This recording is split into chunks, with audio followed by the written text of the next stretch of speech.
My sister's fiancé severely injured me and put me in the ER. My sister texted, "Stay away from us." The words hit my cracked phone screen like a slap, while the nurse at St. David's Medical Center in Austin pulled the last suture tight across my forehead, blood crusted in a thin dark line down my temple, and every inhale drove fresh spikes through my dislocated shoulder. No. "Are you okay?" from Amanda? No word about the ambulance lights flashing, or the X-ray revealing torn ligaments and a grade 3 separation. Just cold fury that my fall had ruined their perfect moment. I didn't beg for answers or scream why. I typed one word, "Done." Then I switched to the email chain from the downtown title company subject line, still glowing, clear to close, 420 Hill Country Lane. Everyone copied loan officer, agents, lawyers, underwriter. I attached the discharge papers without explanation. Concussion 0 pounds, lifting restriction, incapacitated 6 months minimum. One business line only. As guarantor for the loan on 420 Hill Country Lane, I notify you of a material adverse change in my financial status due to medical incapacitation. Attached report confirms I cannot sign closing documents tomorrow without committing mortgage fraud. Send. The fallout was swift. Hours later, the bank flagged the guarantor withdrawal. Amber had waived the financing contingency herself 2 days earlier, so certain I'd fold under pressure. Loan denied. $50,000 earnest money forfeited to the seller as liquidated damages. She'd gambled everything on my silence on the assumption that pain and betrayal would keep me quiet. She was dead wrong. If this already stings because you felt family choose comfort or cash over your safety, stay with me to the end. I suspect many of you recognize this exact knife twist. But I haven't told you everything yet, because the hands that shoved me off that unfinished porch didn't belong to a stranger. To understand why I hit send that day in the ER, you need to see the full picture of the debt I carried long before the fall. I'm Nicole Foster, 32, a registered nurse who has logged a decade at St. David's Medical Center in Austin. My hands a roadmap of faded burn scars from overheated crash carts, needle sticks that never fully healed, and endless shifts on concrete floors under the brutal 105-degree Texas heat that turns scrubs into second skins. Those years built the $75,000 I transferred without a second thought 3 months ago. Amanda showed up at my small apartment near South Congress one sticky Saturday with Amber in tow. They settled on the thrift store couch that still carried a faint whiff of hospital antiseptic, and Amber launched into her vision a $750,000 custom build tucked into the rolling hill country hills, featuring wide windows for perfect natural light and a dedicated content creation studio where she could film her daily lifestyle reels. "Banks are being impossible," Amber said with a casual wave of her manicured nails as if a 580 credit score and layers of Sephora and designer debt were mere paperwork glitches. She had Amanda completely under her spell, and Amanda had our mother's dying words locked around my conscience like an iron collar. In the final hours at St. David's, when machines beeped softer and Mom's grip weakened, she pulled me close and rasped, "Take care of your sister, Amanda. She needs you." That promise became my unbreakable rule. I signed the guarantor papers that same afternoon in the apartment, drained my savings for the down payment and initial closing costs, then watched the extras pile up like unpaid overtime. Marble instead of granite because it felt more luxurious. Smart glass windows because plain ones weren't Instagram-worthy. Every late-night text from Amber demanding another wire transfer landed while I was charting vitals at 2 a.m. or scrubbing charred residue off steel in the break room. I paid them all. I stayed quiet. I convinced myself this was loyalty, that I was giving Amanda the security Mom never had, the future she'd always chased. I still remember the summer I turned 12, Mom's first hospital stay stretching into weeks. Amanda, 3 years older, spent her birthday sobbing in the hallway because the cake I'd baked sat forgotten at home. I canceled my own plans, sat beside her holding her hand through the beeps and fluorescent hum because Mom kept repeating, "Amanda needs you more." That memory fueled every check I wrote, every nod when Amber posted stories from the bare construction lot, champagne flute, raised high captions screaming manifesting our empire boss babe without ever tagging or thanking the one person bankrolling it. I thought endurance would earn gratitude. I thought blood guaranteed reciprocity. I was naive. I kept believing I was securing my sister's future, right up until the moment she watched me bleed into the red hill country dust and drove away without dialing for help. For the next 3 months, everything seemed normal on the surface, while the house slowly took shape on the hill country lot. I doubled down on shifts at St. David's Trading Rest for overtime pay that flowed straight into the escalating costs Amber kept requesting. The messages came like clockwork after midnight, short demanding texts that lit up my phone while I was still in scrubs, or finally collapsing on the couch. Marble upgrade is essential, send 5,000 now. Smart glass package or the view won't pop on camera, transfer 8 more. I approved each wire transfer without hesitation, watching my account balance shrink as the upgrades stacked up imported Italian tile because domestic options looked basic, recessed LED strips for cinematic lighting. Even a custom sound system for the content studio because silence wouldn't do for her vlogs. I never questioned the necessity. I kept telling myself the sacrifices were temporary, that once the keys were in Amanda's hand, she would finally understand the weight I'd carried and express some gratitude.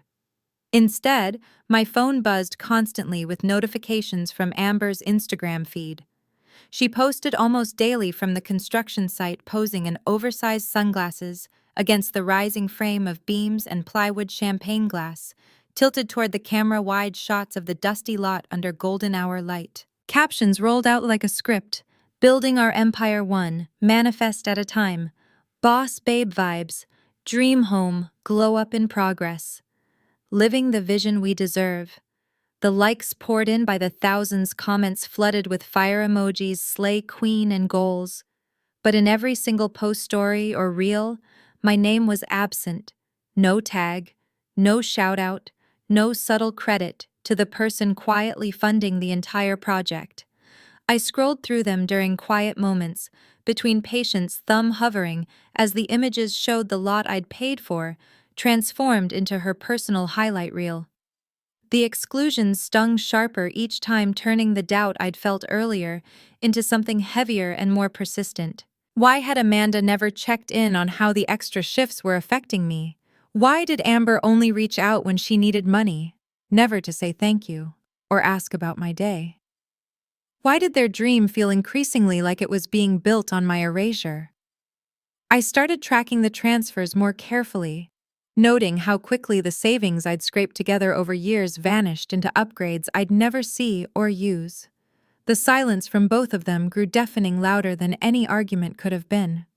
I began to question whether loyalty was enough to earn basic respect, whether blood really meant anything when convenience and image were on the line. The low hum of suspicion turned into a steady ache I couldn't shake during long night shifts or quiet drives home. I was wrong to assume Amber's demands were just greed, because on the day we did the final walkthrough, she would finally drop the mask and reveal exactly who she was. 2 days before closing, we did the final walkthrough at the Hill Country site. I eased my battered sedan next to Amber's spotless Range Rover, red dust exploding in thick swirls under the merciless Texas sun that turned the air into a shimmering haze. The house remained a brutal frame of raw ambition, naked beams, plywood decking the metallic tang of fresh rebar cutting through the heat. Amber was already in full performance mode, phone held high as she swept across the unfinished porch, voice dripping with rehearsed excitement about bespoke details and dream home energy for her followers. Amanda hovered behind her like a silent shadow, clutching Amber's oversized purse. I stepped up the rickety wooden stairs, boots thumping heavily, the familiar pull in my shoulders from yesterday's double shift, reminding me how thin my reserves had become. Amber dropped the phone when she spotted me, gaze locking on the motion sensor camera, perched high on the utility pole at the lot's edge. "That hideous thing has to disappear," she snapped, jabbing a nail toward it. "It's killing the aesthetic for my opening shot."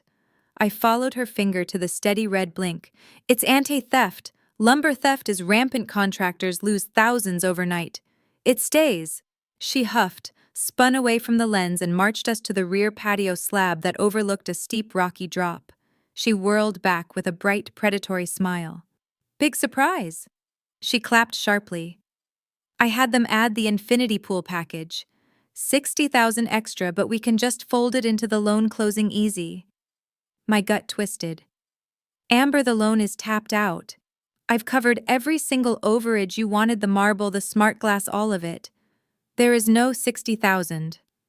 She lifted one shoulder in a careless shrug. "Cut a check. You've got the savings.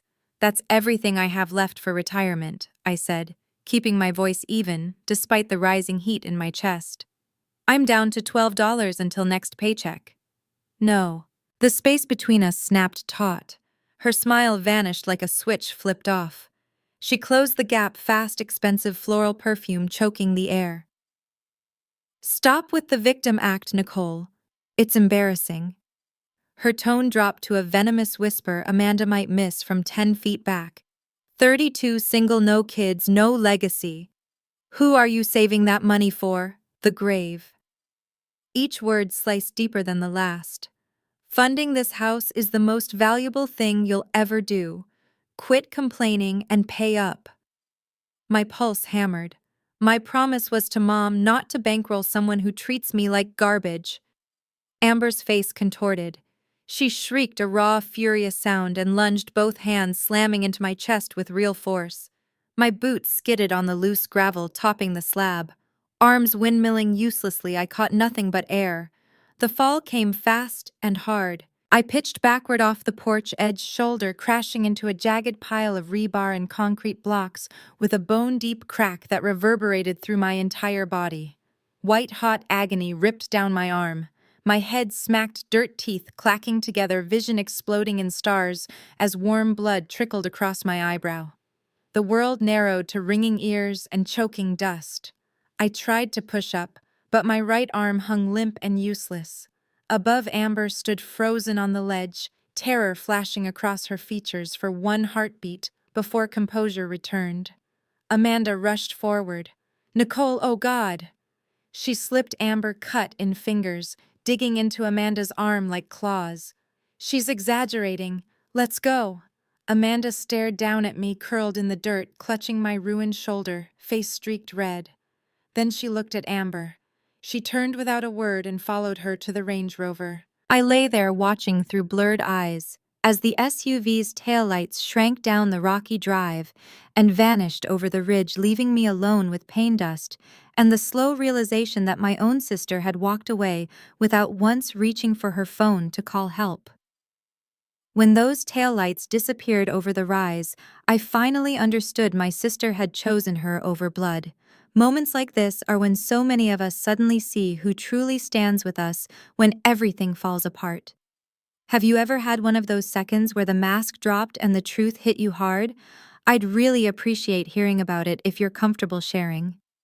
Back in the ER room that same afternoon, the sharp smell of antiseptic filled the small curtained space while I perched on the gurney waiting for the final signature on my discharge papers. The overhead lights hummed steadily, and the distant beep of monitors reminded me I was still in the same hospital where I'd spent most of my adult life caring for others. My right arm hung heavy in a fresh sling, swollen and throbbing with every heartbeat, the pain, a constant reminder that I couldn't even lift a chart, let alone a patient. As I stared at the stack of papers in my left hand, the memory rose sharp and clear, the very last time Amanda and I had felt like real sisters. It was in Mom's room here at St. David's 2 years earlier, the machines growing quieter as her breathing shallowed. Amanda had collapsed against me, face pressed to my shoulder, soaking my scrubs with tears, and choked out, "I'll always be here for you, sis." I'd held her tight, whispered the same promise back, and for that brief moment, the three of us were connected against everything falling apart. That embrace had carried me through the grief afterward, a silent vow I thought we both still honored. Now those words echoed hollow as I read the discharge summary again. Moderate concussion with persistent symptoms, grade 3. AC joint separation, requiring complete immobilization. Strict, no lifting restriction. Estimated 6 months before clearance for full duties. As a registered nurse, my entire role depended on physical strength, assisting transfers, repositioning patients, responding to codes. 6 months without that meant 6 months without paychecks, without the ability to cover even basic bills, let alone guarantee a mortgage. The loan I'd co-signed was built on my income stability, and that stability had just been erased in one fall. I reached for my phone with my good hand, fingers stiff as I opened the email draft I'd prepared earlier. Subject: urgent, notification of material adverse change.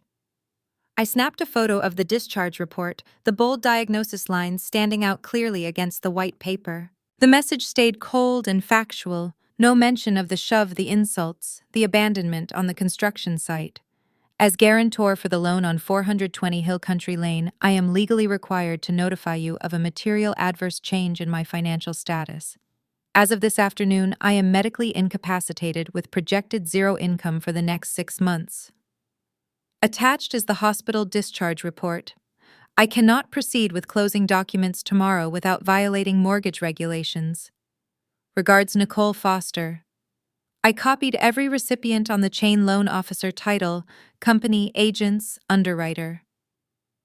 My thumb paused over the send button, the weight of years spent protecting Amanda pressing hard against my ribs.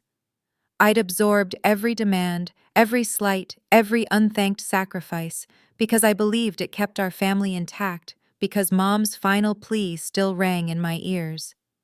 But sitting there with my dominant arm useless and my livelihood on hold, the truth crystallized. Amanda hadn't hesitated out of fear she'd chosen deliberately.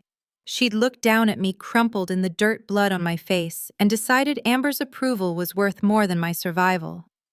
I'd spent a decade pulling her out of financial holes and emotional storms. But right now, with everything stripped away, I realized the person I needed to protect most was myself.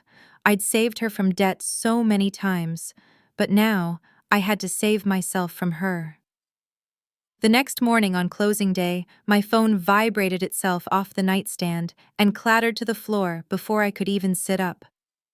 I fumbled for it with my left hand, the sling on my right arm making every movement awkward, and the screen lit up with 42 missed calls, 20 from Amanda, 22 from Amber, alongside a wall of panicked texts that kept pouring in. Answer the phone, Nicole. Bank says it's over, fix it now. You're destroying everything. I swiped them away without opening a single one and tapped the notification from the title company's app instead. The formal PDF loaded instantly. Notice of financing failure due to guarantor withdrawal. Buyer in default after waiving contingency. Seller retains earnest money deposit of $50,000 as liquidated damages. I exhaled slowly, the words sinking in like cold water. Amber had insisted on stripping the financing contingency clause herself just 48 hours earlier, convinced her pressure would force me to sign. That single arrogant move had turned her $50,000 deposit into the seller's windfall with no recourse. The loan was dead before the ink could dry. My phone pinged again, this time an Instagram alert. Amber is live. I hesitated for half a second, then clicked.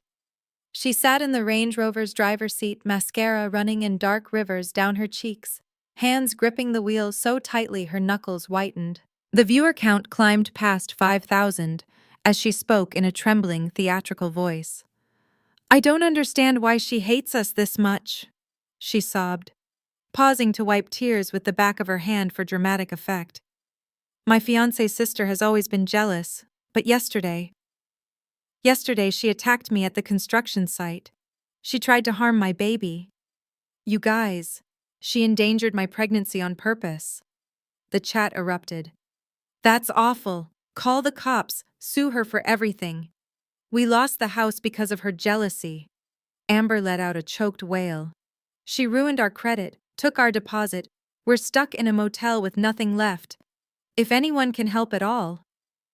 A glowing donation link pinned itself to the bottom of the screen, raking in sympathy dollars from strangers who only knew her version. She kept rocking slightly, hyperventilating for the camera turning the exact instant she'd shoved me into a public spectacle of victimhood while branding me the monster who'd nearly killed her unborn child. Views ticked higher, comments flooded faster, and the live stream stretched on as she milked every tear. I closed the app without commenting, without reporting, without defending myself.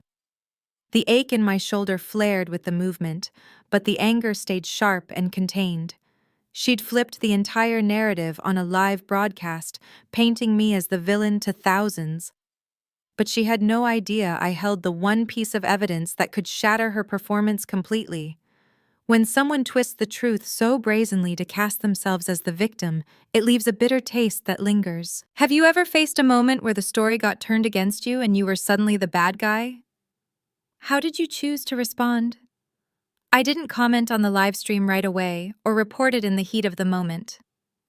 I let the notifications die down until the apartment fell silent, except for the low hum of the fridge and the occasional throb in my sling-bound shoulder.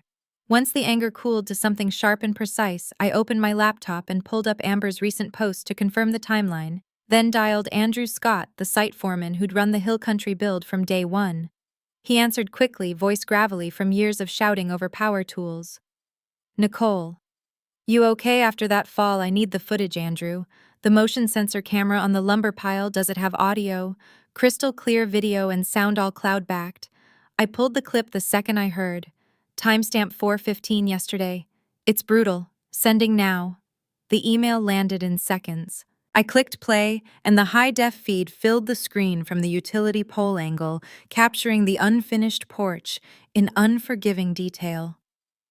Amber's voice came through sharp and venomous as she closed in, hurling the insults about my age, my single status, my supposed uselessness.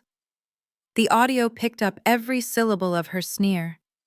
Buying this house is the only useful thing you'll ever do, followed by the sudden shove, palms slamming my chest, my boots scraping gravel as I lost balance. The fall played out in slow-motion clarity, arms flailing body, pitching backward off the edge shoulder, smashing into the rebar pile with a sickening metallic crack that echoed through my speakers, then my head hitting dirt, and the long stillness as blood began to trickle. The camera caught Amber's face freezing in panic for one heartbeat before she recovered, grabbing Amanda's arm and dragging her toward the Range Rover. Amanda glanced back, once eyes wide, lips parted, but she didn't stop, didn't call out, didn't pull away. She simply followed Amber into the SUV and left me motionless on the ground. No one reached for a phone, no one shouted for help. I watched the taillights fade down the drive one more time on screen, the proof undeniable. I forwarded the file straight to the detective from Travis County who'd taken my initial statement at St. David's, adding only a brief note: evidence for case number 49,201 assault, and filing a false police report. The reply came within the hour. Received. Strong visual and audio. We're moving on this. A friend texted me a shaky bystander video a short while later from the parking lot of a roadside motel on the outskirts of Austin. Amber stood cuffed beside a squad car, hair messy, mascara streaked, yelling at the deputies that she was an influencer, and this is all a misunderstanding. Her voice cracked higher with every word as officers guided her firmly toward the open rear door. Amanda lingered by the motel room entrance, room 104, clutching a plastic bag of takeout, face blank as she watched the arrest unfold. She didn't step forward, didn't argue with the police, didn't reach out to Amber. She simply stood, frozen eyes tracking the cruiser as it pulled away with lights flashing, then turned back inside alone. The clip ended with the door clicking shut behind her. I played it twice, the final image burning in my sister, watching her fiancé get taken into custody without lifting a finger to stop it. When the cruiser disappeared down the access road and Amanda just stood there doing nothing, I knew the last thread between us had snapped for good. 6 months after the deal that never happened in courtroom 4C, downtown Austin, the wooden benches creaked under the weight of quiet spectators, and the judge's gavel echoed like a final punctuation mark. Amber stood at the defense table in County Issue Orange, stripped of every filter and angle she'd once relied on her usual confidence reduced to a tight-lipped stare at the floor. The plea deal had shaved the charges to aggravated assault and false reporting, but the motion sensor footage played once more for the record left no room for spin. The shove captured in high definition, the deliberate turn away, the SUV disappearing while I lay broken in the dust. Judge Mercer delivered the sentence evenly: 12 months in county correctional facility, 3 years of supervised probation, and restitution of $18,000 to cover my medical bills and lost wages. Amber didn't flinch visibly, but her hands trembled when the bailiff approached to escort her out. Amanda watched from 2 rows back, dressed in plain gray, her face pale and drawn. The fallout had already hit hard. Her credit score cratered from the defaulted loan and missed payments, the Range Rover repossessed months earlier, luxury gone in a string of collection notices. The relationship ended quietly soon after Amber's arrest. No explosive fight, just a slow dissolution when the shared dream collapsed and the money vanished. 3 months later, a single envelope arrived at my new address, Amanda's familiar handwriting on the front, postmarked from a cheap P.O. box south of the city. I carried it straight to the recycling bin behind the bakery downstairs, the paper thick between my fingers. I knew what it would say: regret laced with excuses, a plea for help to rebuild. I didn't tear it open. I didn't need to read another version of the same story. I let it fall onto yesterday's coffee grounds and walked back upstairs without looking back. That evening, my small studio near Rainy Street hummed with life instead of silence. Brittany Reed stood at the counter slicing vegetables, her laugh cutting through the steam rising from the pot, while Andrew Scott wrestled with my perpetually leaky faucet, muttering good-natured complaints between terrible jokes. Wine bottles sat open on the table, music drifted low from the speaker, and the radiator hissed in soft counterpoint to their conversation. These two shared no DNA with me, no last name yet. Brittany had shown up with groceries during the weeks I couldn't drive, never asking for a dime in return. And Andrew had handed over the footage without a second thought when I needed it most. The room felt full in a way my old life never had. Easy laughter, shared stories, the simple comfort of people who chose to stay. For the first time in years, the weight on my chest had lifted, replaced by something lighter and more solid. I've carried 3 rules with me since then, rules paid for with a year of recovery, and a scar that still itches when the weather changes. First, access is earned through actions not inherited through blood, family ties. Don't grant a free pass to cause harm. Second, silence during harm is active choice, not neutral ground. The person who stands by while you suffer has already decided where their loyalty lies. Third, money boundaries guard emotional ones. Never underwrite someone who wouldn't stand in the dirt beside you when the world turns against you. True family isn't who you're obligated to keep because of shared blood. If this story has stirred something in you and made you reflect on a relationship in your own life, feel free to share your thoughts in the comments below. I read every single one and truly value the stories you choose to trust me with. Thank you all for taking the time to watch the video. If you found this story meaningful, don't forget to leave a comment, sharing your thoughts, and subscribe to the channel so you don't miss any upcoming videos.